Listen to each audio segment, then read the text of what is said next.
একালৰ দুৰ্গস্বৰূপ যমুনামুখ সমষ্টিত যেন আকৌ প্ৰাণ পাই উঠিছে আঞ্চলিক দল অসম গণ পৰিষদে। সেয়া প্ৰতিপন্ন হ'ল বৃহস্পতিবাৰৰ এখন সভাত।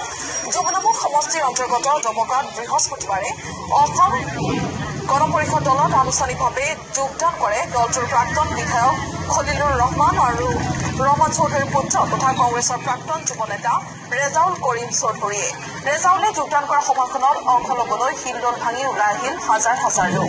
তাৎপৰ্যপূৰ্ণভাৱে সম্প্ৰতি এআইডিএফৰ দখলত থকা সমষ্টিটোৰ 40,000 সমৰ্থকেও ৰেজাউল কৰিম চৌধুৰীৰ সৈতে একেলগে অসম গণ পৰিষদত যোগদান কৰে।